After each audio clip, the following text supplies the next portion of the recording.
You are listening to the first ever Baton Twirling podcast. This is the Baton Twirling Project.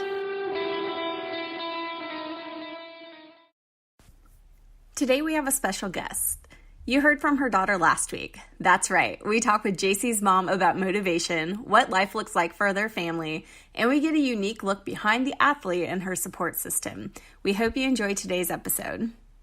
I've always found it fascinating when you have younger kids who are so good at something. How did you get Jaycee into twirling? How did you motivate her? And are your other kids also just as motivated? Well, Jaycee was, I don't remember if it was 3 or 4. So we were living in Jessup, and one thing I will say about Jessup, at some point, if you live in Jessup, you either, at some point, you have picked up a baton. Yeah. You have had a big bow in your hair, and you have a monogram. Everything's monogram. Mm-hmm. And I'm allowed to say that because I grew up there. So, Jaycee was a pageant girl. Mm-hmm. Okay? All 3 of my kids were pageant girls, but Jaycee is my kid that whenever she does something, it's not small, and it's not, okay, we're going to do it like this much. No, we take it, and it's big. So, anyway, she was decided to just try something new, just to have something else, you know, to put on, I'm not going to call it a resume, but just, she wanted to try something else. So whenever we lived in Jessup, it was always Gina's Gyms popped out to me. So we took her there. Mary Caitlin Bland took an immediate notice to Jaycee because of how she has, and I'm not just saying this because I'm a mama, she has a natural knack. Okay, She's got a lot of natural talent. Don't know where she got it because it's not from me. And praise God, she's got it. So she had a lot of natural knack for it. And we stayed, you know, she started then, and it's like her twirling career just kind of flourished. She's twirling on the high school line. And that kid's got to have something in them. Right. To go out at the age of 7 and twirl on a football field. And be at that point, the only twirler. Mm-hmm. Jaycee's just always had this, I don't know what, the word to give it, but I mean, she's very motivated. Practicing with a lot of kids I know can be kind of strenuous, and it's like, okay, well, you've got to run that solo 5 more times. I know you're tired. I know you don't feel good, but sorry, do you want to win, or what are we doing this year? My other 2 children, my baby, my 7-year-old, she twirls as well. She's still a novice. Carly likes to do it, but she's not as dedicated and as motivated as Jaycee is. I think Carly likes to, get dressed up and wear the pretty things and ham it up for a while, and she does well, but she doesn't have the discipline Jaycee does. Mm-hmm. My oldest child, I have to motivate her more. Mm-hmm. I guess you could say. She is on the middle school golf team, and she plays trumpet. We're hoping next year she will be one of the 2 7th graders that are asked to march. So that's another big deal about Jaycee being allowed to stay on the majorette line. Granted, she was if you look at it this way, started the majorette line. Mm-hmm. Her and Heather Artery. If you're asked as a 7th grader to be on the football field, I mean, that's a pretty big deal. So for them to continue to let a 9-year-old stay on the football field, but I'm very blessed. We knew from the time Jaycee was a baby, she was going to be headstrong, and we always said she was going to be the one that was going to do something with her life. Mm-hmm. Because whenever she was a baby, and even whenever I was pregnant with her, gave me a run for my money. So we're like, yep, God's making this one real special. So I hope that answers your question. Yeah, no, that's really good. So what are some of the things that you do to keep her motivated and not burn her out? She twirls a good bit of her time. I mean, during school, the beginning of school is band practice, majorette practice, is go to school.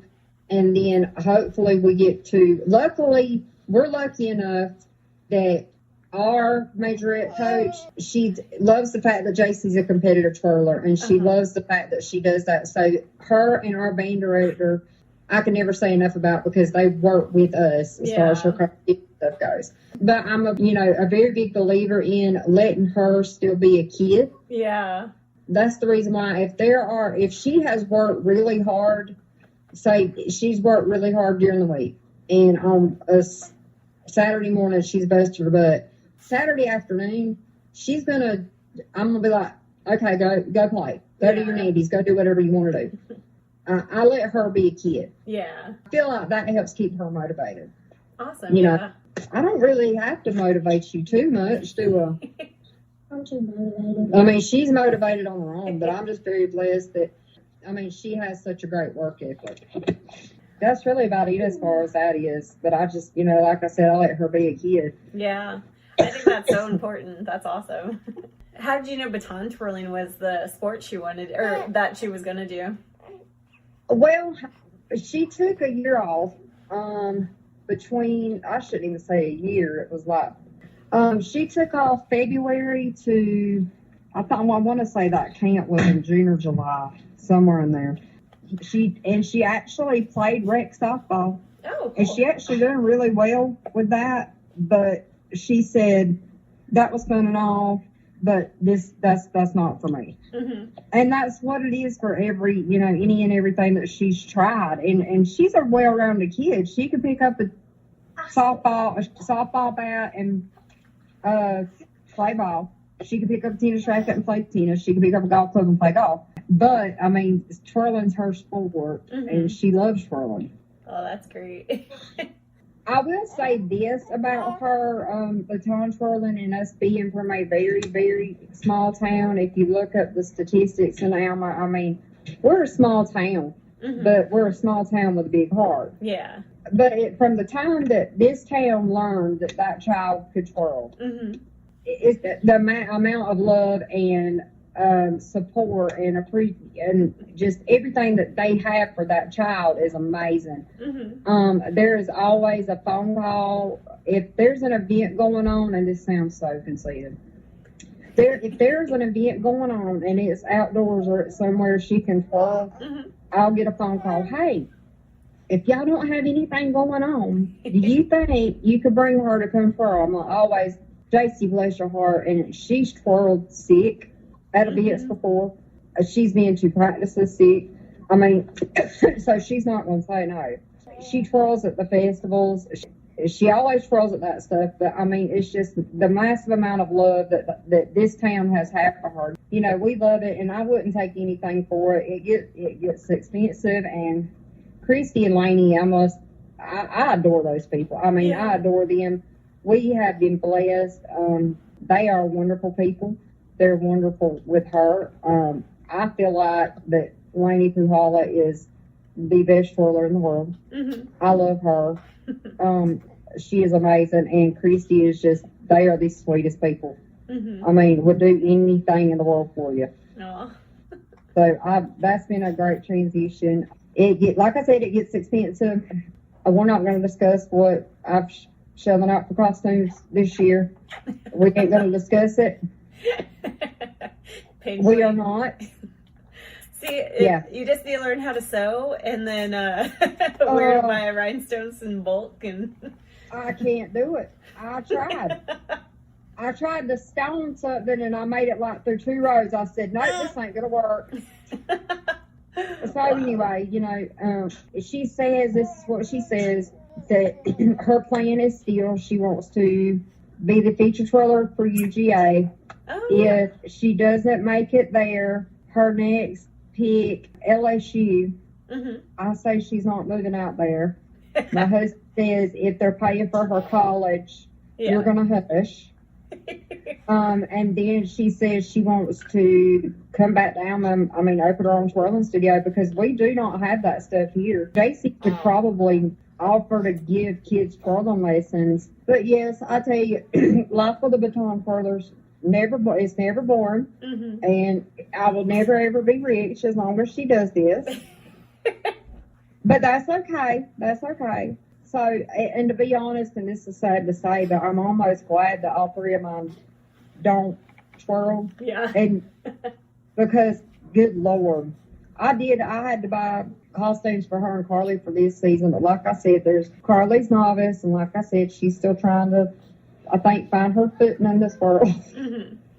You know, she got glittery costumes, and her costume's gorgeous, but she didn't get the high dollar, costume. I always wait till they're like out of beginner before I'm like, okay, let's spend money on a costume now. Oh, Lord. Some kids, you know, you'll hear about it going to their head or them acting like it goes to their head. I'm blessed because with Jaycee, it's not like that. She's just as humble if she wins by first place and if she finishes dead last. So she's in it for the love of the sport and for the friends. And I love it. She likes the trip. She just don't like traveling. Don't get me wrong. If she quit, it would break my heart in 7,000 pieces. But I don't know. I don't see her quitting. Mm-hmm. Well, we're going to have to follow up with her like every year, see where she's at. And that would be I hope you keep these because I'm hoping you do so that way I can make a video and have all this stuff in it to embarrass her with when she's a senior in high school. Oh, I love it. Yeah. Thank you. Hey, if you ever want to ship the baby to Georgia now. Thank you, Sarah. We'll talk soon. Okay, bye. Bye. Thank you for listening to today's episode of the Baton Twirling Podcast. Be sure to subscribe wherever you are listening to this. Also, check out batontwirling101.com for more blog posts, nominate someone for the Sweetest Can Be award, and check out the latest news. We appreciate you listening, and as always, we'll catch you next time.